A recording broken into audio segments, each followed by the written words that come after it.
Welcome to defence institute. मैं अश्वनी कुमार आपका स्वागत करता हूं। आइए army Agniveer GD math practice set 2 आज सॉल्व करते हैं इसको। ठीक है, देखिए सवाल नंबर 1 आप लोग आंसर भी करते जाएंगे। पहला सवाल है, सबसे छोटी अभाज्य संख्या कौन सी है? सबसे छोटी अभाज्य संख्या कौन सी है? अभाज्य संख्या को इंग्लिश में कहते हैं सबसे छोटा प्राइम नंबर। आपको बताना है, प्राइम नंबर बताना है आपको। प्राइम नंबर क्या होता है पहले तो ये बता दीजिए थोड़ा। देखिए जो अभाज्य संख्याएं होती हैं, जैसे अभाज्य संख्याओं के बारे में कहा जाता है कोई ऐसी अभाज्य संख्या वह संख्या कहलाती है जो स्वयं और एक के अलावा किसी और संख्या से विभाजित ना हो। तो वह संख्याएं कैसी होती हैं? अभाज्य संख्याएं। तो सबसे छोटी अभाज्य संख्या कौन सी होती है? 2। सबसे छोटी अभाज्य संख्या कौन सी होती है? 2। जैसे सबसे छोटी 2, 2 के बाद आता है कौन? 3, 3 के बाद कितना? 5, 5 के बाद 7, 7 के बाद 9 नहीं ले पाएंगे, 11, क्योंकि 9 जो है 3 से डिवाइड हो जाता है। ठीक है, 11 के बाद 13 के बाद 17, ऐसी सारी संख्याएं आपको मिलेंगी। ये सारी अभाज्य संख्याएं होती हैं। ठीक है, और देखिए 2 जो है सबसे छोटी अभाज्य संख्या है, और 2 ही एकमात्र ऐसी संख्या है जो कैसी है? 2 को हम कहते हैं सम अभाज्य संख्या। 2 को क्या कहा जाता है? सम अभाज्य संख्या। ठीक है, और 3 सबसे छोटी, 3 सबसे छोटी विषम अभाज्य संख्या कहलाती है। क्या कहलाती है? विषम अभाज्य संख्या। अगर आपसे ये पूछ ले सबसे छोटी सम अभाज्य संख्या कौन सी है, तब भी आपका आंसर कितना रहेगा? 2। अगर पूछे सबसे छोटी विषम अभाज्य संख्या कौन सी है, तो आंसर कितना रहेगा? 3। ठीक है, ओके। नेक्स्ट क्वेश्चन पर आते हैं। अगला सवाल है 0.576 का मान कितना होगा? और 6 पर निशान है किसका? बार का। तो पिछले प्रैक्टिस सेट में हमने एक ऐसा सवाल किया था, कैसे करते हैं इसको आप बताएंगे। 0.576 पर बार। हमने क्या सीखा था इसमें? हमने ये सीखा था जिस अंक पर बार होता है उसके नीचे क्या आ जाता है? उसके स्थान पर बटे में एक 9 आ जाता है, और जिस पर बार का निशान नहीं होता है तो उसके स्थान पर कौन क्या आ जाता है? उतने 0 आ जाते हैं। ठीक है, तो आप बताएंगे कैसे करना है इसको। ठीक है, देखिए जैसे हम इसको सब जब सॉल्व करने जाएंगे तो ये क्या रह जाएगा आपका? इसको सॉल्व करेंगे तो ये होता है कितना? 576। ठीक है, 576 अपॉन कितने अंक पर बार है? 1 पर, तो 1 क्या आ जाएगा? 9। फिर कितने अंक पर बार नहीं है? कितने अंकों पर नहीं है? 2 अंकों पर बार का निशान नहीं है, तो उतने क्या आ जाएंगे? 0। लेकिन हमने एक और बात बताई थी कि अंश में से कुछ आपको घटाना। क्या घटाना होता है? जिस पर बार का निशान नहीं होता है। किस पर? 57 आप घटाएंगे। ठीक है, ये आपका आंसर हो जाएगा। अब आप घटा के बता दीजिए। देखिए 16 में से 7 गया, कितना बचेगा? 9।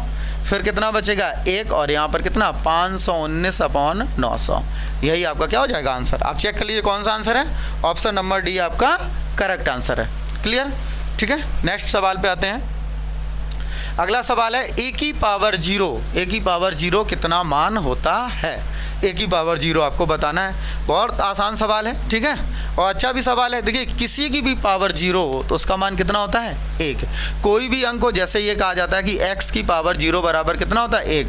तो आप ये मान लो इसका आंसर कितना है? 1। लेकिन अगर कोई संख्या जैसे 100 लिखी है, अगर इसका भी पावर 0 है तो भी इसका मान कितना होगा? 1। या मान लो हमने लिख दिया 999 की पावर कितना? 0, तब भी मान इसका कितना होगा? 1। कोई भी नंबर हो जिसका पावर कितना हो? 0, तो उसका मान कितना होता है? 1 ही होता है। ठीक है, नेक्स्ट अगला है एक बहुभुज के कोणों का योग कितना होता है? बहुभुज के सभी कोणों का योग ज्ञात कीजिए। ठीक है, बताइए। बहुभुज के कोणों का योग आपको बताना है। कितना होगा? n-2 इंटू 180, या n-2 इंटू 360, n+2 गुणा 180, या n+2 गुणा 360।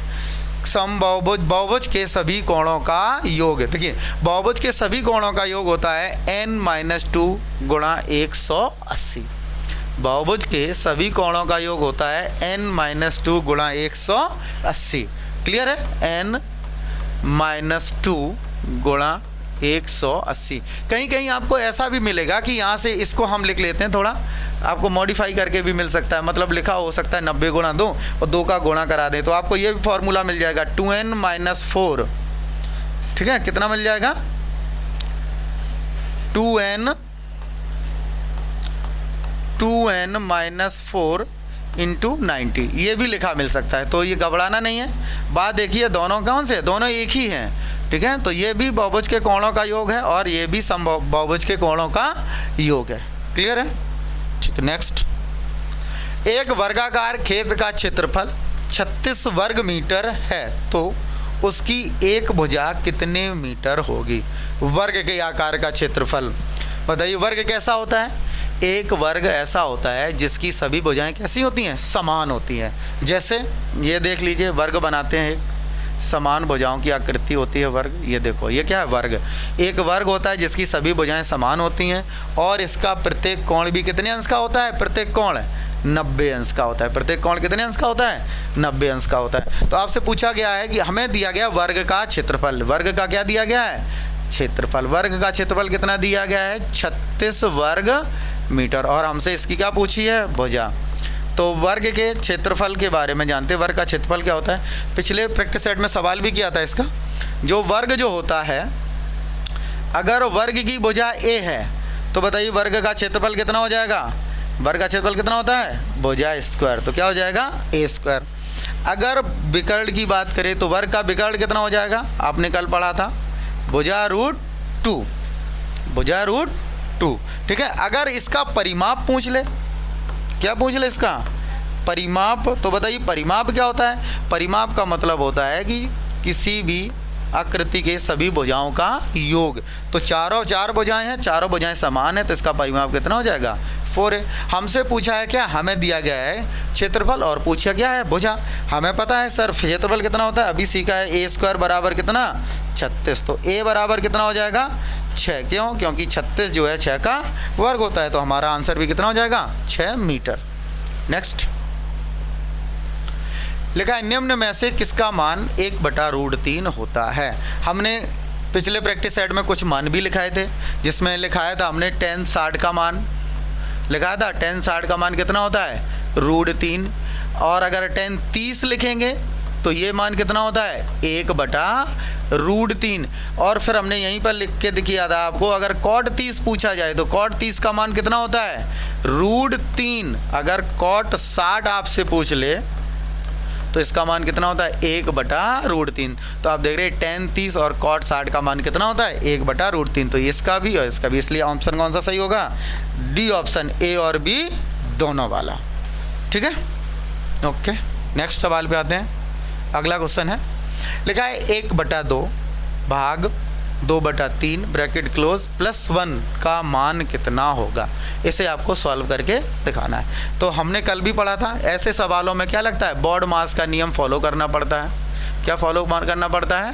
बॉड मास। बॉड मास में ब्रैकेट, फिर क्या सॉल्व करते हैं? का। पहले क्या सॉल्व करते हैं? कोष्टक का। डी का मतलब डिवाइड, मल्टीप्लिकेशन, एडिशन और सब्सट्रैक्शन। पहले भाग, गुणा और माइनस, इनको पहले सॉल्व किया जाता है। ठीक है, तो पहले हम इसे सॉल्व कर लेते हैं। पहले इसे सॉल्व करना पड़ेगा क्योंकि ये ब्रैकेट के अंदर लिखा, क्या लिखा हुआ है? 1/2। ब्रैकेट बड़ा लगा लें, वो ब्रैकेट हटा देते हैं। अब भाग का निशान है तो पहले भाग सॉल्व करें। भाग सॉल्व करेंगे तो जैसे भाग का निशान गुणा में बदल जाएगा तो ये संख्याएँ क्या होगी? पलट जाएंगी। तो कितना रह जाएगा? 3/2। आगे क्या लिखा हुआ है? +1। ये बन गया ऐसे का। ठीक है, तो और अगर थोड़ा और सॉल्व करेंगे तो हो जाएगा 3 एकम 3 और अपॉन में कितना आ जाएगा? 4 + 1। इसे सॉल्व करना है तो ये कितना हो जाएगा? 4 एकम 4 और 3 7, 7/4। अब आप 4 का भाग दे देंगे, कोई ऑप्शन नहीं है तो भाग देंगे, सही बटे में कर लेंगे। 4 एकम 4, कितना बचेगा? 3/4। तो कितना आ जाएगा आंसर? 1 सही 3/4। ठीक है, ये आंसर है आपका। तो ऐसे सवाल आपको सॉल्व करने, हम प्रैक्टिस आपको करा ही रहे हैं, तो प्रैक्टिस सेट के साथ साथ आप घर पे भी सॉल्व करें सवाल। ठीक है, नेक्स्ट सवाल है, 25, 40 और 60 का लघुत्तम समापवर्तक कितना होगा? आपसे पूछा गया है 25, 40 और 60 का मासा ज्ञात कीजिए। ठीक है, सॉरी लासा ज्ञात कीजिए। आपका क्या ज्ञात करना है? लासा निकालना है इसका। ठीक है, लासा का मतलब होता है सबसे छोटी संख्या जो इन तीनों से कैसी होती हो? विभाजित होती हो। ठीक है, हाँ, तो जैसे मासा आप ज्ञात करेंगे, लासा निकालना है तो कितना हो जाएगा? 25, 40 और 60। तो ऐसे मासा निकालना आपने सीखा भी है, ऐसे आप बड़ी आसानी से मासा निकाल लेंगे। तो सबसे पहले किसका भाग देना है? 2 का। 25 में जाएगा? नहीं जाएगा, तो 25 ऐसे ही रहेगा।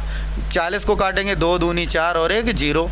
यहाँ भाग देंगे तो 2 तिया 6 और 1 0। नेक्स्ट किसका भाग देना है? फिर से एक बार अभी 2 का चला जाएगा, तो फिर से 25 का 25 ही रहेगा। 2 का भाग 20 में देंगे तो कितनी बार जाएगा? 10 बार। 2 का भाग 30 में देंगे तो कितनी बार जाएगा? 15 बार। एक बार और 2 का भाग देना है, कितना रहेगा? ये 25 ही रहेगा। 2 पंचे 10, 15 ऐसे ही रहेगा। ठीक है, तो अब 15 तो ऐसे ही रहेगा। आगे अगर, ठीक है, तो आगे अगर आपको देना है सॉल्व, आगे देखते हैं फिर। अब हमें किसका भाग देना है? 3 का।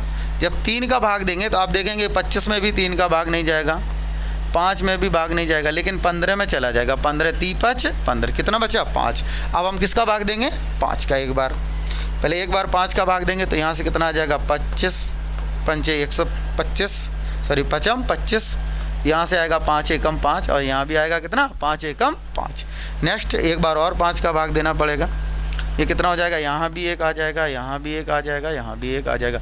अगर सभी जगह 1 1 आ जाएगा तो हमारा जो लासा होता है, ये बाहर जो लिखा होता है, ये क्या होता है? लासा। इनका आपस में क्या करा लेना है? गुणा।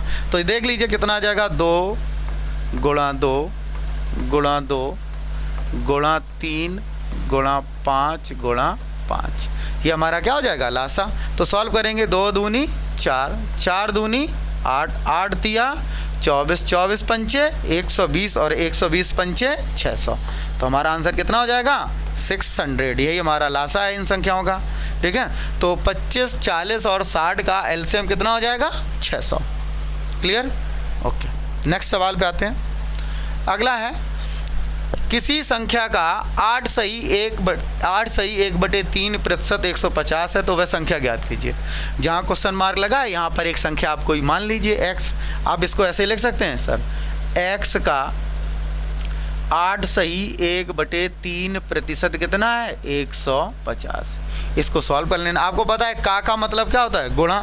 तो गुणा का निशान लगा लेंगे। एक संख्या x गुणा 8 सही 1/3 को सॉल्व करना है तो कितना आ जाएगा? 8 तिया 24 और 1 25/3। और आप जानते हैं कि जब प्रतिशत का निशान हटाया जाता है तो 100 का क्या दिया जाता है? भाग। तो हमें इसमें 100 का क्या लगा देंगे? भाग। ये आ जाएगा, ये बराबर में कितना? 150। अगर हमें x का मान निकालना है तो ये सब किस तरफ चला जाएगा? उस तरफ पलट जाएगा जाके। तो x बराबर कितना हो जाएगा? 150 इंटू ऊपर जाएगा तो 100 तिया कितना होता है? 300 और पूरे के बटे में कितना आ जाएगा? 25। अब आप देख लीजिए भाग। आपको पता है 25 छक्का कितना होता है? 150। 6 तिया 1800। तो आंसर कितना आ जाएगा आपका? 1800। देख लीजिए किस ऑप्शन में है आपका आंसर।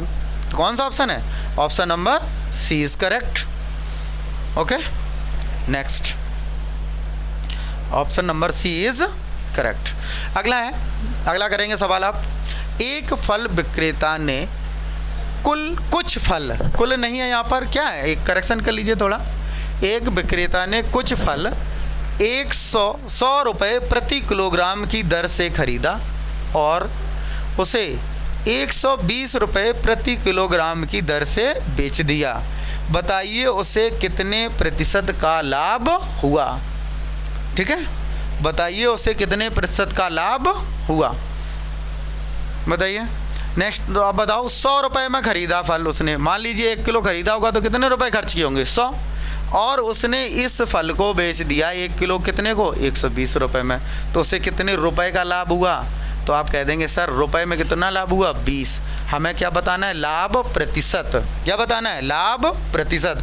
और जो लाभ प्रतिशत होता है, पिछले प्रैक्टिस साइड में बताया था कि लाभ प्रतिशत बराबर क्या होता है? लाभ बटे क्रय मूल्य। हमेशा किसका भाग दिया जाता है? क्रय मूल्य का हमेशा इसमें क्या दिया जाता है? भाग और गुणा 100। अब क्रय मूल्य क्या होता है? क्रय मूल्य का मतलब जितने रुपए में कोई वस्तु खरीदते हैं उसे क्या कहते हैं? क्रय मूल्य या सीपी। और जितने रुपए में कोई वस्तु बेची जाती है उसे क्या कहते हैं? बिक्री मूल्य या एसपी। अब बताइए लाभ प्रतिशत, तो कितने रुपए का लाभ है आपका? 20 रुपये का। तो आप सॉल्व करेंगे। लाभ प्रतिशत सर 20 रुपये का लाभ है। कितने रुपए पर? 100 पर। कितने पर लाभ है? 100 पर। और प्रतिशत बनाएंगे, कितने का गुणा कराएंगे? 100 का। ये 100 से 100 का हो जाएगा, कट जाएगा, तो कितना बचेगा आंसर हमारा? 20%। तो उस व्यक्ति को लाभ भी कितना हुआ है? 20%। उस व्यक्ति को लाभ कितना हुआ है? 20%। अगला सवाल है, लिखा है 10 संख्याओं का औसत 7 है। यदि प्रत्येक संख्या को 12 से गुणा कर दें तो नई संख्याओं का औसत कितना होगा? हमें क्या करना है? नई संख्याओं का क्या पता करना है? औसत पता करना है। अगर किसी संख्या को औसत हमें दिया जाए, ठीक है, वैसे तो औसत का फॉर्मूला क्या होता है बताइए? औसत बराबर होता है, एवरेज बराबर क्या होता है? संख्याओं का योग, संख्याओं का योग बटे संख्याओं की संख्या, संख्याओं का योग बटे संख्याओं की संख्या। ये हमारा क्या होता है? औसत का फॉर्मूला यही होता है, ठीक है। लेकिन हमसे ये कहा गया है कि कुछ संख्याओं का औसत कितना है? 7 है। 10 संख्याओं का औसत कितना है? 7। तो हम योग करेंगे तो कितना आ जाएगा? संख्याओं का योग अगर निकालना हो तो एवरेज गुणे संख्याओं की संख्या का क्या करा देंगे? गुणा। तो हमारा एवरेज संख्याओं का क्या आ जाएगा? योग। हमसे फिर कह दिया कि अगर प्रत्येक संख्या में कितने का गुणा करा दें? 12। तो नई संख्याओं का औसत ज्ञात कीजिए। तो कभी भी अगर ऐसा सवाल आता है प्रत्येक संख्या में किसी संख्या का गुणा करा दें, या प्रत्येक संख्या में कोई संख्या घटा दें, या प्रत्येक संख्या में कोई नंबर जोड़ दें, तो उसका औसत क्या होता है? तो आप ऐसे लिख सकते हैं कि अगर नया औसत निकालना हो, क्या कह सकते हैं ऐसे सवालों के लिए? नया औसत बराबर क्या हो जाएगा? नया औसत बराबर इसी टाइप का सवाल के लिए हो जाएगा, क्या हो जाएगा? पुराना औसत, जो भी आपका पुराना औसत है वो। अब अगर किसी संख्या का गुणा करा गया तो गुणा कर देना है, प्लस किया गया तो प्लस कर देना, माइनस किया गया तो माइनस, और भाग किया गया तो भाग। यहाँ मान लो जो भी किया गया उस संख्या से, मान लो p है वो नंबर, ठीक है। तो पुराने औसत में उसका गुणा करा देना है, भाग करा देना है। जैसे यहाँ कितना औसत दिया गया है तो नया औसत निकालना, पुराना औसत कितना है? 7। कितने का गुणा करा प्रत्येक संख्या? 12। तो औसत कितना होगा? 12 सत्ते 84। तो नया औसत कितना हो जाएगा? 12 सत्ते 84। क्लियर है?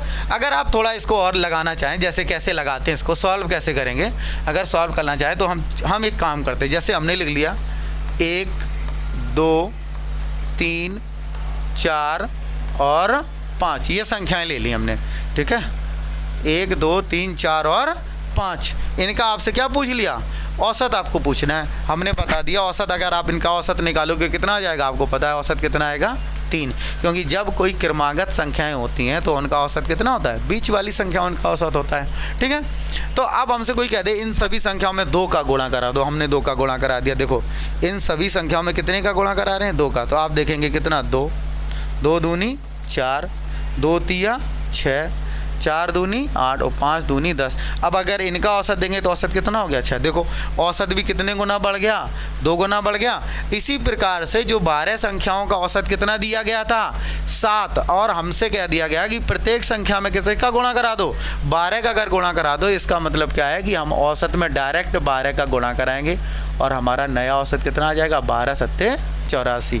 लेकिन ये याद रखना है कि जो गुणा कराया जा रहा है वो प्रत्येक संख्या में गुणा होना चाहिए, प्रत्येक संख्या में जोड़ना होना चाहिए, प्रत्येक संख्या में भाग होना चाहिए, या प्रत्येक संख्या से समान संख्या माइनस की जाए तो पुराने औसत में वही परिवर्तन हो जाता है, ठीक है। तो हमारा ऑप्शन आंसर कितना हो जाएगा? 84।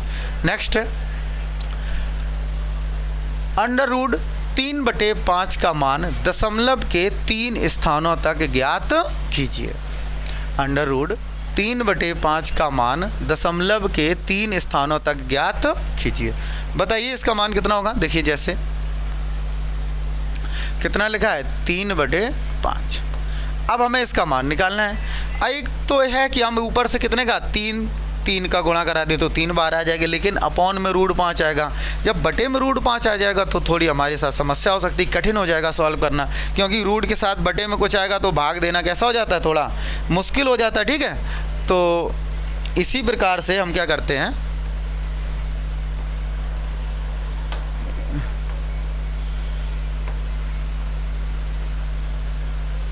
ठीक है, ये देखो बिगाड़ दिया थोड़ा, ठीक है, हम मार्कर ले लें।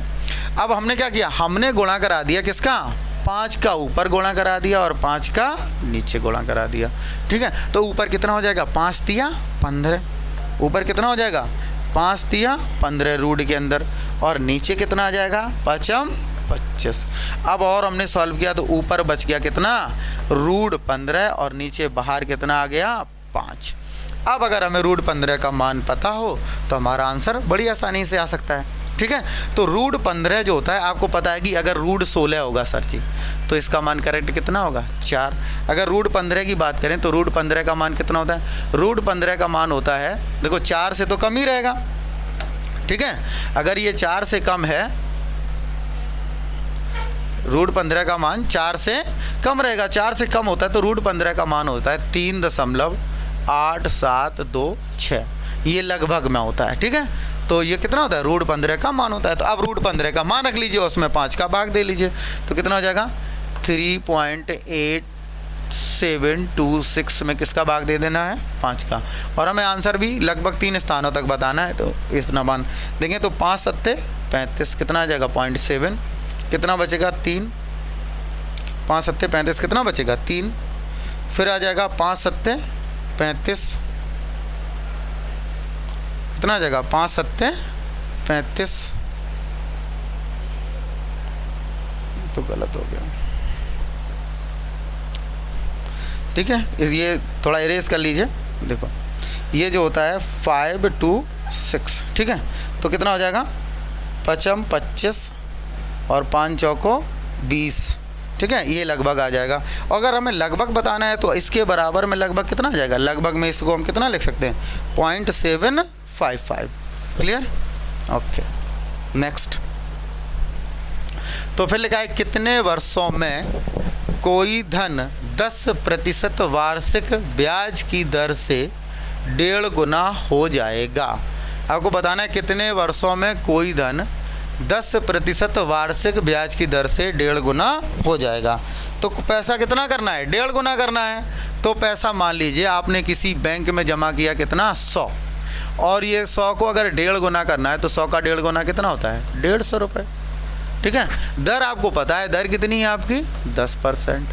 दर आपकी कितनी है 10%। अगर 100 रुपये 150 रुपये हो जाते हैं, समय आपको पता करना है, समय सर पता कर लीजिए समय कितना रहेगा क्वेश्चन मार्क। तो आपने पता कर लिया सर अगर 100 रुपये किसी बैंक में जमा करेंगे तो ये कुछ समय बाद 10% की दर से 50 रुपये का ब्याज देते हैं। कितने रुपये का ब्याज मिलता है 50।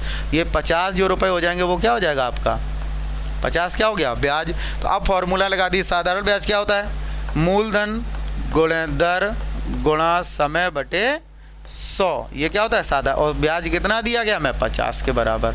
इसको सॉल्व कर लीजिए। अब मूलधन कितना है 100, दर कितनी है 10, समय पता करना है, और यहाँ पर बटे में कितना होता है 100 बराबर कितना आ जाएगा 50।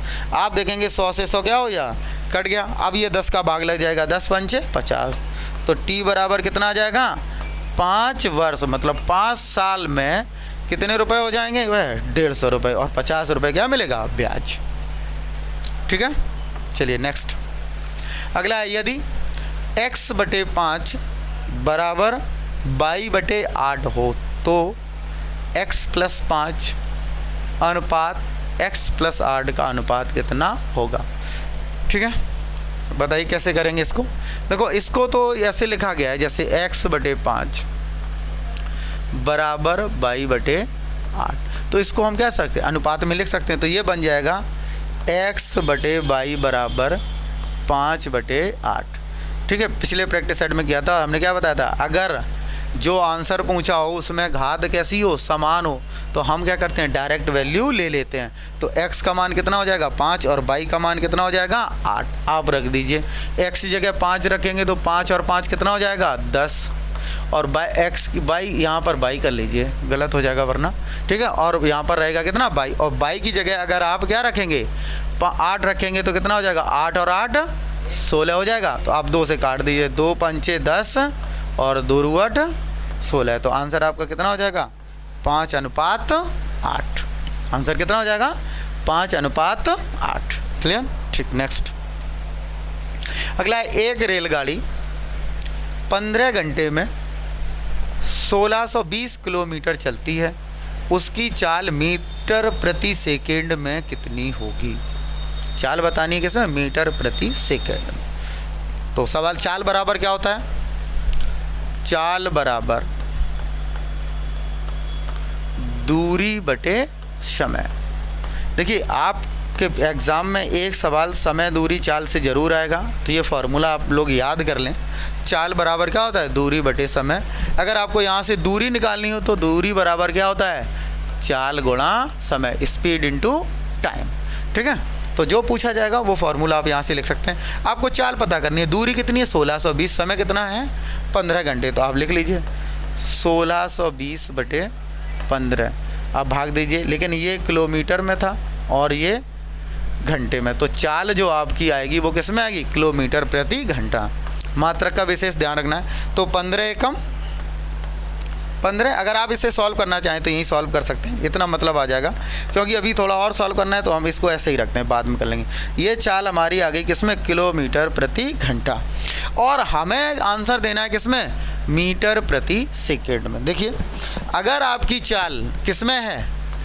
किलोमीटर प्रति घंटा में है और इसे तब्दील करना है किसमें? मीटर प्रति सेकंड में।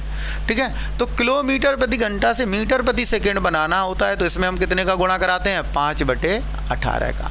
कितने का गुणा कराते हैं? 5/18 का।